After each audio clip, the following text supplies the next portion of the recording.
Rien ne vous prépare au jour où votre enfant vous dit « Maman, je suis transgenre ».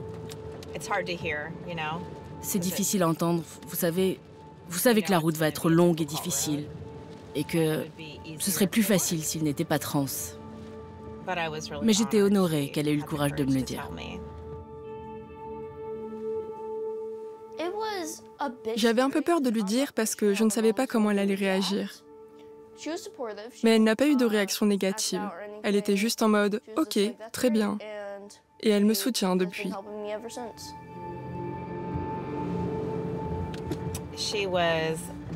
Elle avait 9 ans quand elle me l'a dit.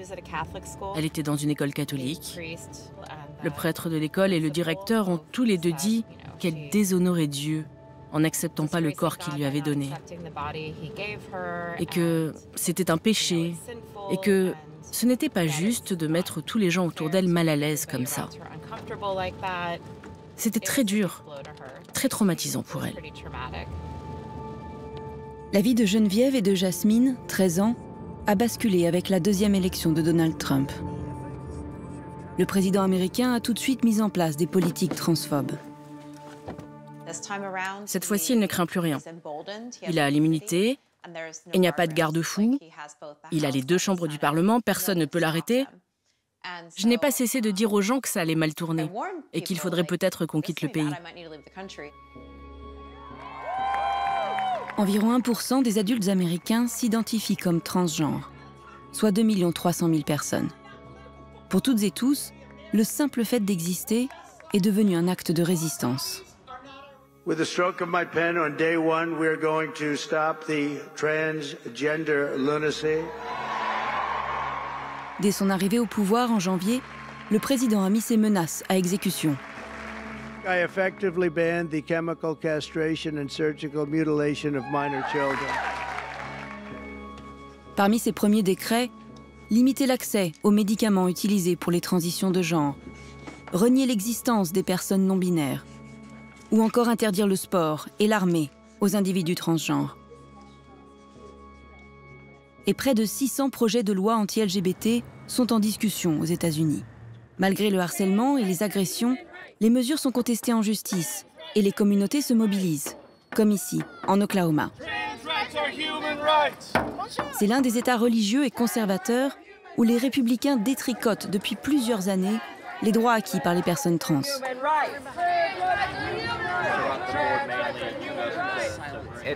On ne peut pas se laisser faire. On doit être capable de se défendre, c'est presque un devoir. Ici, c'est chez nous aussi.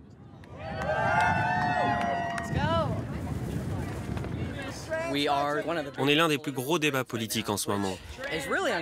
C'est franchement désagréable et c'est inquiétant. Mais on fait ce qu'on peut, on va dans la rue et on manifeste. Trans rights are human rights! Trans rights are human rights! Woo! It's never an option. Quand tu es trans, il est hors de question d'abandonner. Si tu laisses tomber les gens de ta communauté, tu te laisses tomber toi-même. Jesse a 19 ans. Il a commencé à prendre de la testostérone l'année dernière et il aimerait continuer sa transition médicale. Mais pour y arriver, il va certainement devoir quitter l'Oklahoma. J'ai dû repousser certaines choses que j'espérais faire plus rapidement, comme une consultation pour l'ablation des seins. J'ai l'impression de mettre ma vie sur pause. Hi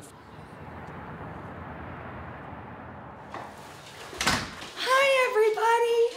Things, but tidy is not one of them, I'll be honest. I mean, keeping your house is so tidy. Well, the parts you're seeing are tidy. I'm so proud of him. Je suis tellement fière de lui, tout le temps.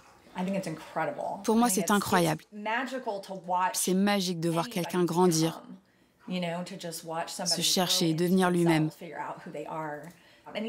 Et il est tellement plus qu'une personne transgenre. Les gens ne comprennent pas ça. Il a sa personnalité. C'est un artiste. Il aime Spider-Man.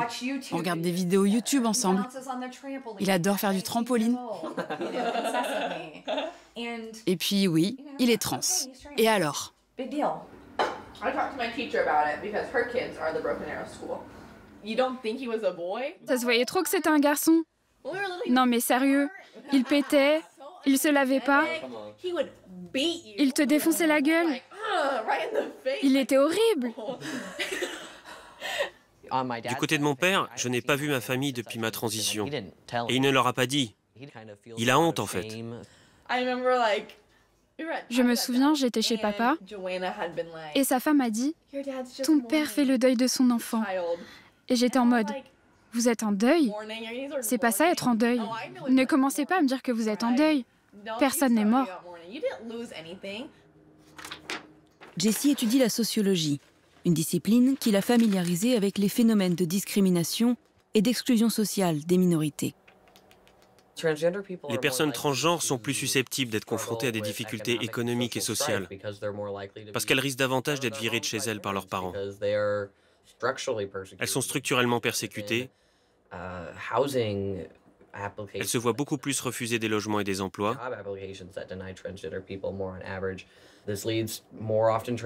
Et cela les entraîne vers l'addiction et le sans-abrisme.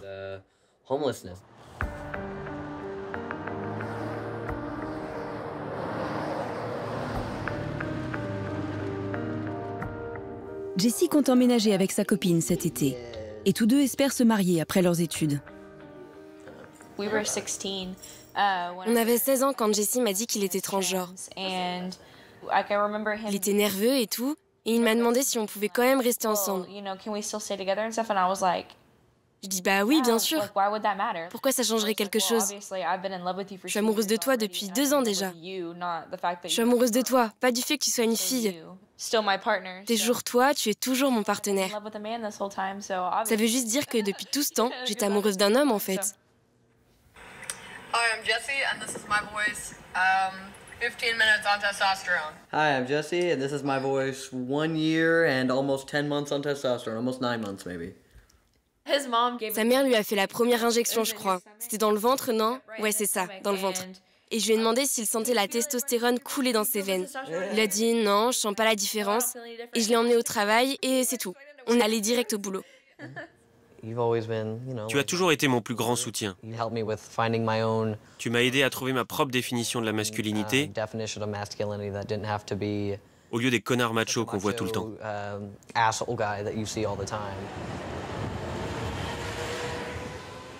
Sa transition sociale a eu lieu et sa transition médicale est en cours. Mais ses papiers d'identité indiquent encore son ancien prénom et le sexe féminin. Son avocat pense que le juge lui donnera seulement la permission de mettre à jour son permis de conduire. Donc si j'obtiens masculin pour mon permis de conduire, mais mon certificat de naissance et passeport restent féminin, je ne pourrais pas changer mon passeport? Oui, c'est le plus probable. Mais je dis toujours aux personnes qui veulent faire changer leur passeport qu'elles fournissent des informations sur leur identité au gouvernement. Si vous craignez d'être sur une liste noire ou ciblé par le gouvernement, je ferai attention. Jessie va devoir garder le sexe féminin sur son passeport jusqu'à nouvel ordre. En attendant, il peut compter sur Josh pour l'accompagner.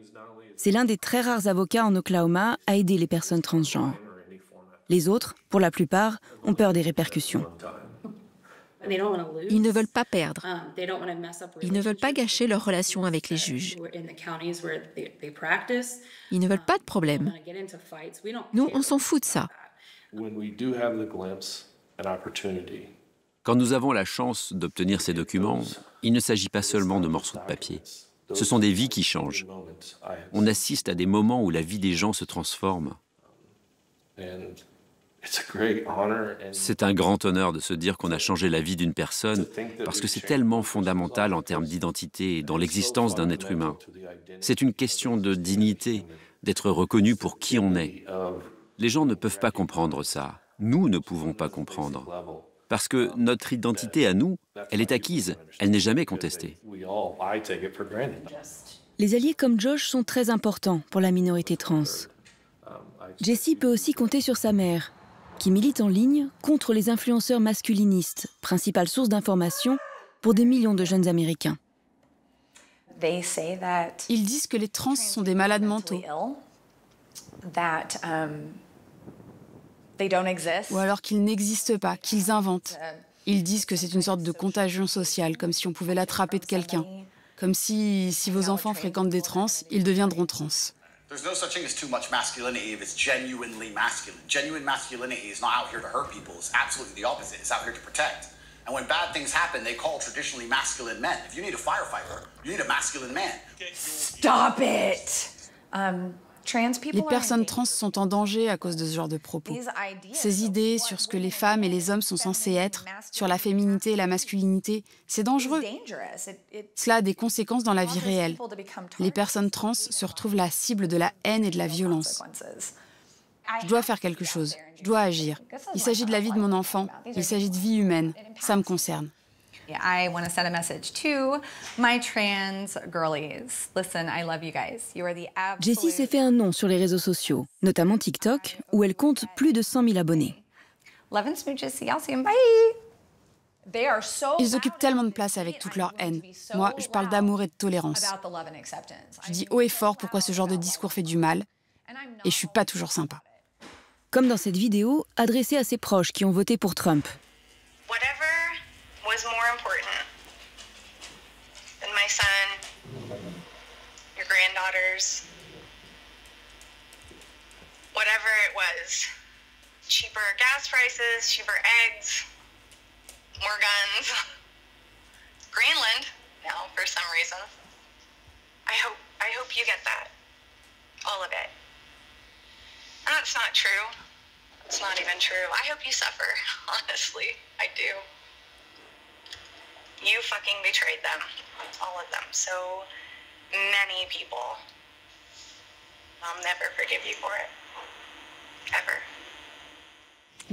Ils étaient remontés contre moi après ça. De retour dans le Wisconsin, Geneviève et Jasmine sont allées se détendre au bowling. Out. Mais un nouveau décret présidentiel vient de tomber.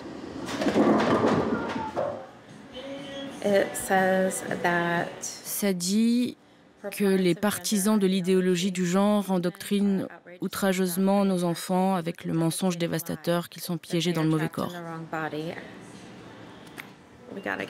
Faut qu'on parte d'ici. On n'est pas en sécurité.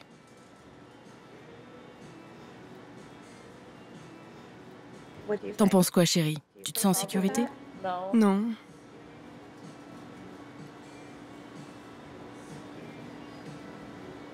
Je t'aime.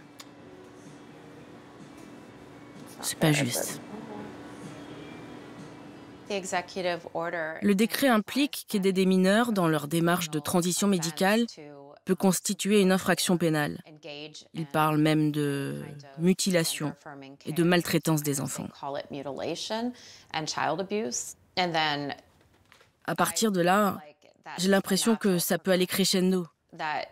Si vous donnez des hormones prescrites par le médecin à votre enfant, vous serez accusé de maltraitance. Et peut-être que la police, qui se comporte de plus en plus comme la Gestapo, va venir et vous retirer votre citoyenneté ou que sais-je.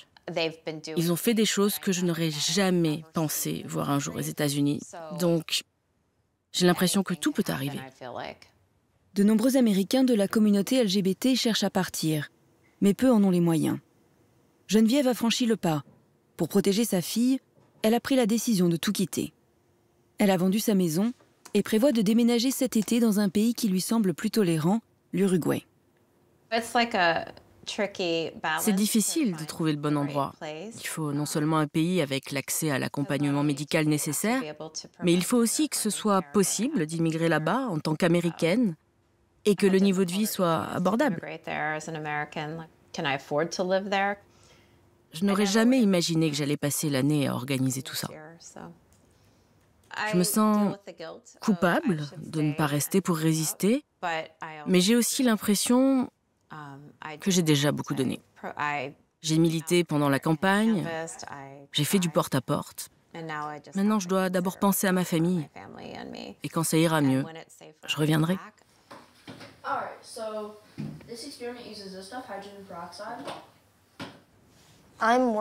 Je suis un peu inquiète à l'idée de déménager et puis comment ça va être là-bas. Mais en même temps, j'ai hâte de partir d'ici parce qu'on se prend de plus en plus de haine de tous les côtés. Ce n'est plus possible. Il va falloir qu'on s'adapte, c'est sûr. Et il y aura des défis à relever, mais nous sommes assez optimistes. C'est une aventure. On va apprendre plein de choses.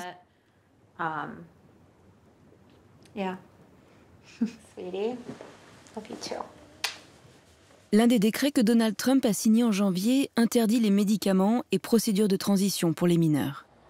De nombreuses cliniques ont donc interrompu les consultations pour les adolescents trans, même dans certains États démocrates, par crainte de perdre leur financement.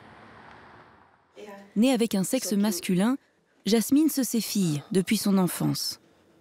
Elle a été diagnostiquée d'une dysphorie de genre, un terme médical qui désigne les souffrances liées au décalage profond entre l'identité et la perception des autres. Grâce aux efforts de sa mère, elle a fini par obtenir un bloqueur de puberté, après que son rendez-vous initial a été annulé. J'ai ressenti de la peur, de la colère, de la tristesse, tout à la fois. J'étais énervée contre le gouvernement. J'étais déçue. Et je ne savais pas ce qui allait se passer ensuite, donc j'étais inquiète, parce que ça donne l'impression qu'on peut me retirer mes droits à tout moment. À l'école, je suis très discrète sur le côté transgenre. Je me cache en quelque sorte. Peu de gens savent. Et c'est difficile parce que tôt ou tard, il va y avoir des signes de puberté masculine. C'est pour ça que tu as besoin du bloqueur d'hormones le plus tôt possible. Tu fais tout ce que tu peux pour que personne ne le découvre. C'est hyper dur. Et c'est stressant. Tu as tout le temps peur d'être repéré. Je ne veux pas être considérée comme transgenre, parce que les gens pensent que les transgenres sont différents ou bizarres. Je veux juste être une fille normale.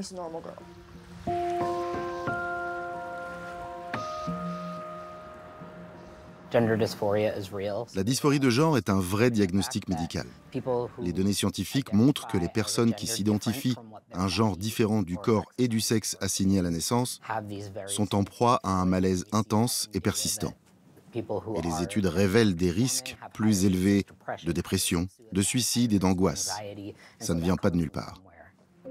Dans le climat anxiogène de l'Amérique de Trump, TJ est l'unique professionnel de santé spécialisé dans l'accompagnement des personnes trans qui a accepté de nous parler. Les soins d'affirmation de genre, ce sont les médicaments, l'accompagnement psychologique et les opérations chirurgicales qui permettent aux personnes d'être vraiment qui elles sont. Le lendemain de l'élection, j'ai eu un afflux de patients qui souffraient d'anxiété et de dépression. Toute la journée, j'ai vu défiler des jeunes qui ne savaient pas comment ils allaient vivre un jour de plus dans un pays dirigé par quelqu'un qui nie leur identité.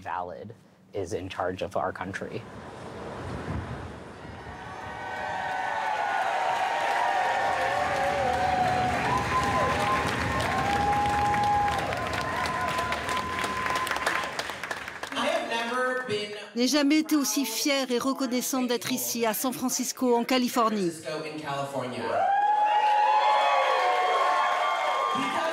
Les homosexuels, les transgenres, les immigrés et tous ceux qui sont considérés comme différents sont attaqués. Nous sommes dans un État sanctuaire, dans une ville sanctuaire. Ils peuvent bien essayer de nous rayer de la carte, de nous priver de soins de santé, de nous enlever nos droits. Les trans sont là, nous avons toujours été là et nous serons toujours là. Spectrum is a special show that only happens when we need it.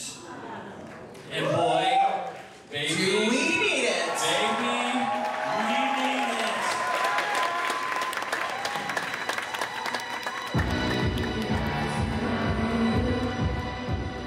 it. Spectrum a été monté pour la première fois en réaction à l'élection de Trump en 2016. Le spectacle sert à lever des fonds pour des associations d'aide aux personnes transgenres. Il permet aussi à la communauté LGBT de se retrouver et de se soutenir quand elle est attaquée. C'est la réponse de Joey the Tiger, homme trans et artiste aérien, à la violence politique. L'art, c'est la seule façon de se battre. L'art et l'amour. Regarde les gens qui se battent avec la haine. Ils y gagnent quoi? Et puis, c'est tout ce que je sais faire. Je n'ai jamais été très doué pour la colère ou la violence.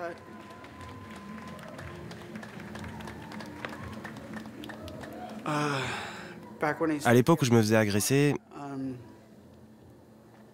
je rendais des fois un coup de poing. Mais en général, je me laissais tomber par terre. Je me mettais en boule et j'attendais. Franchement, quel est l'intérêt d'essayer de se battre avec les gens? Ils frappent encore plus fort. Ou alors tu frappes quelqu'un. Et je sais pas si t'as déjà frappé quelqu'un, mais ça fait pas du bien.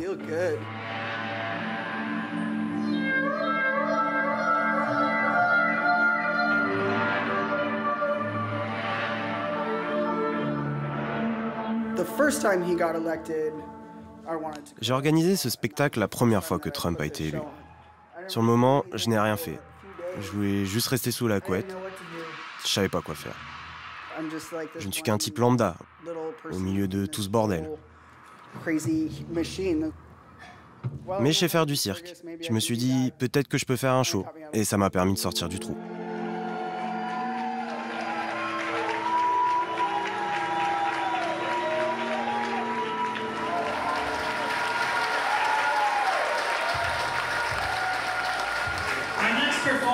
Is doing the work.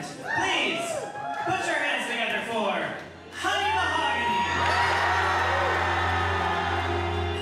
Stars when you shine, you know how I feel. Since all the pie, it's a new day, it's a new life for me.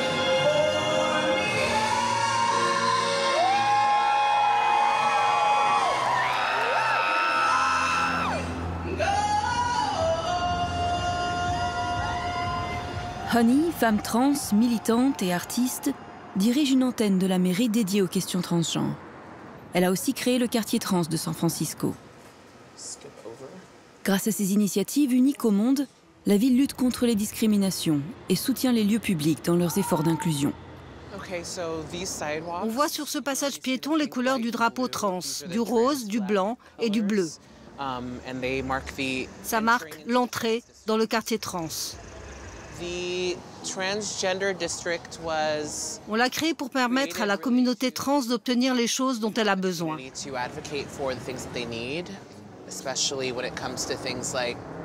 L'accès à des logements abordables, à des emplois, à des lieux publics qui les respectent, qui célèbrent notre histoire. Ça permet aussi d'organiser des événements pour la communauté. How are you? You know we love you and support you. Yeah, me too. So vote for Honey, whatever she wants. No, I'm not running for anything. Whatever she's doing. We look fabulous. We love Honey. Yes. Nous avions fait beaucoup d'avancées dans ce pays. Nous avons vu les droits des femmes progresser, les droits des personnes de couleur, les droits de la communauté LGBT. Mais aujourd'hui, pour la première fois de ma vie, j'assiste à un recul visible de ces droits, un recul de très grande ampleur. Certains disent même que nous allons vers un génocide trans dans ce pays. À San Francisco, Pâques a des allures de carnaval LGBT. Cette année, les Sœurs de l'Indulgence Perpétuelle, les drag queens qui organisent l'événement, l'ont placé sous le signe de la défense des personnes trans. Les personnes trans sont un don pour l'humanité. Nous montrons au monde ce qui est possible. Je suis très, très fière d'être trans. Quoi qu'il arrive, quelles que soient les lois qui sont votées, je suis très heureuse d'avoir pu vivre cette vie en étant moi-même. When trans rights are under attack, what do? Stand up, fight back. When trans kids are under attack, what do? Stand up, fight back. C'est très important que tout le monde soutienne la communauté trans, parce que quand nous ne serons plus là, ils s'en prendront à tous les autres. Bless the queer, bless the trans, bless the bi, bless the pan. When drag queens are under attack, what do? Stand up, fight back. What do? Stand